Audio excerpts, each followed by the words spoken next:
നിങ്ങളൊരു ഫുട്ബോൾ കളിക്കാരനായി നിങ്ങളുടെ ടാലൻറ്റ് വളർത്താൻ ശരിക്കും ആഗ്രഹിക്കുന്നുവെങ്കിൽ അത് ഹാബിറ്റുകളിലേക്ക് തന്നെ ചുരുങ്ങുന്നു. നിങ്ങളുടെ ടെക്നിക്ക്, ശരീരം, കളിയെക്കുറിച്ചുള്ള ബോധം എന്നിവ രൂപപ്പെടുത്തുന്ന നിങ്ങൾ സ്ഥിരമായി ചെയ്യുന്ന കാര്യങ്ങൾ. സ്വാഭാവികമായ ടാലൻ്റുള്ള കളിക്കാരെന്ന് തോന്നുന്നവർ സാധാരണയായി വർഷങ്ങളോളം മികച്ച റൂട്ടീനുകൾ പിന്തുടർന്നവരാണ്. അതിനാൽ ഫുട്ബോളറായി യഥാർത്ഥ ടാലൻറ്റ് നിർമ്മിക്കാൻ സഹായിക്കുന്ന 10 ഹാബിറ്റുകൾ ഇവയാണ്. സ്റ്റെപ്പ് 1. ട്രെയിൻ വിത്ത് എ വാൾ. ഒരു വാളിനൊപ്പം ട്രെയിൻ ചെയ്യുന്നത് നിങ്ങളുടെ ടെക്നിക്കൽ കഴിവുകൾ മെച്ചപ്പെടുത്താനുള്ള ഏറ്റവും ലളിതമായതും ഏറ്റവും ഫലപ്രദവുമായ മാർഗങ്ങളിലൊന്നാണ്. നിങ്ങൾ ചെയ്യുന്ന ഓരോ പാസും നേരെ തിരിച്ചു നിങ്ങളിലേക്ക് വരും. അതിനാൽ വളരെ കുറച്ച് സമയത്തിനുള്ളിൽ നൂറുകണക്കിന് ടച്ചുകൾ നിങ്ങൾക്ക് ലഭിക്കും. ഈ ആവർത്തനം നിങ്ങളുടെ ഫസ്റ്റ് ടച്ച് മൂർച്ചയാക്കുകയും പാസിംഗ് കൃത്യത മെച്ചപ്പെടുത്തുകയും വേഗത്തിൽ പ്രതികരിക്കാൻ നിങ്ങളെ നിർബന്ധിക്കുകയും ചെയ്യുന്നു. നിങ്ങൾ ബോളിനൊപ്പം കൂടുതൽ സമയം ചെലവഴിക്കുന്നതോടെ വ്യത്യസ്ത സാഹചര്യങ്ങളിൽ അത് നിയന്ത്രിക്കുന്നത് കൂടുതൽ സ്വാഭാവികമാകും. Step 2. Play small sided football multiple times a week. Small sided ഗെയിമുകൾ നിങ്ങൾക്ക് വേഗത്തിൽ വളരാൻ സഹായിക്കുന്നു, കാരണം എല്ലാം ചെറുതായ സ്പേസുകളിൽ നടക്കുന്നു. നിങ്ങൾക്ക് ബോൾ കൂടുതൽ തവണ ലഭിക്കും, സ്ഥിരമായി പ്രഷർ നേരിടേണ്ടി വരും, കൂടാതെ വേഗത്തിൽ തീരുമാനങ്ങൾ എടുക്കേണ്ടി വരും. ഈ സാഹചര്യം നിങ്ങളെ വേഗത്തിൽ ചിന്തിക്കാനും പ്രഷറിനടിയിൽ നിങ്ങളുടെ നിയന്ത്രണം മെച്ചപ്പെടുത്താനും നിർബന്ധിക്കുന്നു. സമയത്തിനൊപ്പം സ്മോൾ സൈഡഡ് ഫുട്ബോൾ കളിക്കുന്നത് ക്രിയേറ്റിവിറ്റി, ആത്മവിശ്വാസം, ബോളിനോടുള്ള മൂർച്ചയുള്ള ഇൻസ്റ്റിങ്ക്റ്റുകൾ എന്നിവ വികസിപ്പിക്കാൻ സഹായിക്കുന്നു. സ്റ്റെപ്പ് 3. Cross train. മറ്റ് സ്പോർട്സ് കളിക്കുന്നത് നിങ്ങളുടെ ഫുട്ബോൾ പ്രകടനത്തിനും സഹായകമായ അത്ലറ്റിക് കഴിവുകൾ വികസിപ്പിക്കാൻ സഹായിക്കും. ടെന്നീസ്, ബാസ്കറ്റ്ബോൾ അല്ലെങ്കിൽ അത്ലറ്റിക്സ് പോലുള്ള പ്രവർത്തനങ്ങൾ കോർഡിനേഷൻ, അജിലിറ്റി, റിയാക്ഷൻ സ്പീഡ് എന്നിവ മെച്ചപ്പെടുത്തുന്നു. നിങ്ങൾ ഡ്രിബിൾ ചെയ്യുമ്പോൾ, ദിശ മാറ്റുമ്പോൾ അല്ലെങ്കിൽ എതിരാളികൾക്ക് പ്രതികരിക്കുമ്പോൾ ഈ കഴിവുകൾ നേരിട്ട് പിച്ചിൽ ഉപയോഗപ്പെടുന്നു. ക്രോസ് ട്രെയിനിങ് നിങ്ങളുടെ ശരീരം ബാലൻസിൽ നിലനിർത്താനും ഓവർയൂസ് ഇഞ്ചറികളുടെ സാധ്യത കുറയ്ക്കാനും സഹായിക്കുന്നു. Step 4. Go to sleep early and wake up early. ആത്ലറ്റുകൾക്ക് റിക്കവറിയുടെ ഏറ്റവും പ്രധാനപ്പെട്ട ഭാഗങ്ങളിലൊന്നാണ് ഉറക്കം. നിങ്ങൾ നല്ലുറങ്ങുമ്പോൾ നിങ്ങളുടെ ശരീരം മസിലുകൾ പുനരുദ്ധരിക്കുകയും എനർജി പുനഃസ്ഥാപിക്കുകയും നെർവസ് സിസ്റ്റം ശക്തിപ്പെടുത്തുകയും ചെയ്യുന്നു.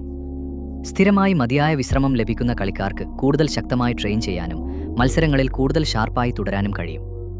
ഒരു ശാസ്ത്രീയമായ സ്ലീപ്പ് റൂട്ടീൻ നിങ്ങളുടെ ശരീരം ഫുട്ബോളിൻ്റെ ഫിസിക്കൽ ആവശ്യങ്ങൾക്ക് തയ്യാറായി നിലനിർത്തുന്നു. Step 5. Eat real nutritious foods and avoid processed junk. നിങ്ങൾ കഴിക്കുന്ന ഭക്ഷണം നിങ്ങളുടെ ശരീരം എങ്ങനെ പ്രകടനം നടത്തുന്നുവെന്നും എങ്ങനെ റിക്കവർ ചെയ്യുന്നുവെന്നും നേരിട്ട് ബാധിക്കുന്നു. പഴങ്ങൾ, പച്ചക്കറികൾ, ലീൻ പ്രോട്ടീനുകൾ, ഹോൾ കാർബോഹൈഡ്രേറ്റുകൾ പോലുള്ള യഥാർത്ഥ ഭക്ഷണങ്ങൾ എനർജിക്കും ശക്തിക്കും ആവശ്യമായ പോഷകങ്ങൾ നൽകുന്നു. പ്രോസസ്ഡ് ജങ്ക് ഫുഡ് സൗകര്യപ്രദമാകാം, പക്ഷേ അത് പലപ്പോഴും നിങ്ങളെ മന്ദഗതിയിലും കുറഞ്ഞ എനർജിയോടെയും അനുഭവിപ്പിക്കും. സ്ഥിരമായി മികച്ച ഭക്ഷണങ്ങൾ തിരഞ്ഞെടുക്കുന്നത് ദീർഘകാല അത്ലറ്റിക് പ്രകടനത്തെ പിന്തുണയ്ക്കുന്നു. Step 6. Roll out fascial adhesions. Tight മസിലുകളും നിയന്ത്രിതമായ ടിഷ്യൂവും നിങ്ങളുടെ മൂവ്മെൻറ്റിനെ കുറയ്ക്കാം, നിങ്ങൾക്കത് മനസ്സിലാകാതെയും.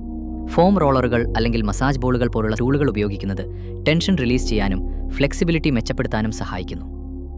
നിങ്ങളുടെ ശരീരം കൂടുതൽ സ്വതന്ത്രമായി നീങ്ങുമ്പോൾ നിങ്ങളുടെ സ്പീഡ്, അജിലിറ്റി, കോർഡിനേഷൻ എന്നിവ മെച്ചപ്പെടും. മസിലുകളെ സ്ഥിരമായി പരിചരിക്കുന്നത് ഇഞ്ചുറികൾ ഒഴിവാക്കാനും ട്രെയിനിങ്ങിന് ഫ്രഷായി തുടരാനും സഹായിക്കുന്നു. Step 7. Get athletic with workouts and plyometrics. ഫുട്ബോളിന് എക്സ്പ്ലോസീവ് മൂവ്മെൻറ്റ്, ശക്തമായ കാലുകൾ, വേഗത്തിലുള്ള ദിശമാറ്റങ്ങൾ എന്നിവ ആവശ്യമാണ്.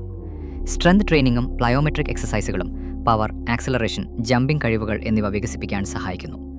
ഈ വർക്കൗട്ടുകൾ പിച്ചിലെ നിങ്ങളുടെ ടെക്നിക്കൽ സ്കിൽസിനെ പിന്തുണയ്ക്കുന്ന ശക്തമായ അത്ലറ്റിക് അടിസ്ഥാനത്തെ നിർമ്മിക്കുന്നു. നിങ്ങളുടെ ശരീരം കൂടുതൽ അത്ലറ്റിക് ആകുമ്പോൾ ഉയർന്ന വേഗത്തിൽ ഫുട്ബോൾ ആക്ഷനുകൾ നിർവഹിക്കുന്നത് കൂടുതൽ എളുപ്പമാകും. Step 8. Watch full 90 minute matches. പൂർണ്ണമായ മത്സരങ്ങൾ കാണുന്നത് ഫുട്ബോളിൻ്റെ ആഴത്തിലുള്ള ഭാഗങ്ങളെ മനസ്സിലാക്കാൻ സഹായിക്കുന്നു. ഹൈലൈറ്റുകൾ മാത്രം കാണുന്നതിന് പകരം കളിക്കാരുടെ പൊസിഷനിങ്, ബോളില്ലാത്ത മൂവ്മെൻറ്റ്, കളിയിലുടനീളം അവരെങ്ങനെ തീരുമാനങ്ങൾ എടുക്കുന്നു എന്നിവ നിങ്ങൾ ശ്രദ്ധിക്കാൻ തുടങ്ങും. ഇത് നിങ്ങളുടെ ടാക്ടിക്കൽ അവബോധം മെച്ചപ്പെടുത്തുകയും പിച്ചിലെ സാഹചര്യങ്ങൾ കൂടുതൽ നല്ല രീതിയിൽ വായിക്കാൻ നിങ്ങളെ സഹായിക്കുകയും ചെയ്യുന്നു. കളിയെ സ്ഥിരമായി പഠിക്കുന്നത് ഫുട്ബോൾ ഇൻ്റലിജൻസ് നിർമ്മിക്കുന്നു. Step 9. Avoid a sedentary lifestyle. ദീർഘസമയം ഇരിക്കുന്ന ജീവിതശൈലി മന്ദഗതിയിൽ മൊബിലിറ്റിയും അത്ലറ്റിക് റെഡിനെസ്സും കുറയ്ക്കാം. ട്രെയിനിങ് സമയത്ത് മാത്രം നീങ്ങുന്നതിനു പകരം ദിവസമെങ്ങും ആക്റ്റീവായി തുടരുന്നത് ഫുട്ബോൾ കളിക്കാർക്ക് സഹായകരമാണ്. നടക്കൽ, സ്ട്രെച്ചിങ്, സ്ഥിരമായി ശരീരം നീക്കുന്നത് എന്നിവ നിങ്ങളുടെ ശരീരം ഇൻറ്റൻസ് മൂവ്മെൻറ്റുകൾക്കായി തയ്യാറാക്കി നിലനിർത്തുന്നു. സെഡൻറ്ററി ലൈഫ് സ്റ്റൈൽ ഒഴിവാക്കുന്നത് നിങ്ങളുടെ ശരീരം ലൂസായും പ്രകടനത്തിനായി തയ്യാറായും നിലനിർത്തുന്നു. Step 10. Do extra individual training. Training അവസാനിച്ചതിന് ശേഷം അധികമായി ജോലി ചെയ്യുന്ന കളിക്കാരാണ് സാധാരണയായി ഏറ്റവും വേഗത്തിൽ മെച്ചപ്പെടുന്നത്. ഇൻഡിവിജ്വൽ ട്രെയിനിംഗ് നിങ്ങളുടെ ഗെയിമിലെ പ്രത്യേക ഭാഗങ്ങളിൽ ശ്രദ്ധ കേന്ദ്രീകരിക്കാൻ നിങ്ങളെ അനുവദിക്കുന്നു. അത് ഫിനിഷിംഗ് ആയാലും, ഡ്രിബ്ലിംഗ് ആയാലും, ഫേസ്റ്റ് ടച്ച് ആയാലും, അല്ലെങ്കിൽ വീക്ക് ഫുട്ട് വികസിപ്പിക്കലായാലും. ഈ അധിക സെഷനുകൾ സമയം കഴിയുന്തോറും കൂട്ടിച്ചേർന്നു വലിയ ഫലങ്ങളുണ്ടാക്കും. ദിവസേന ആവർത്തിക്കുന്ന ചെറിയ പുരോഗതികൾ അവസാനം പ്രകടനത്തിൽ വലിയ വ്യത്യാസങ്ങൾ സൃഷ്ടിക്കും. ഇതുപോലെ ചെറുതും ഇൻഫോർമേറ്റീവുമായ ഫുട്ബോൾ വീഡിയോകൾക്കായി ചാനൽ സബ്സ്ക്രൈബ് ചെയ്യൂ. അടുത്ത വീഡിയോയിൽ വീണ്ടും കാണാം.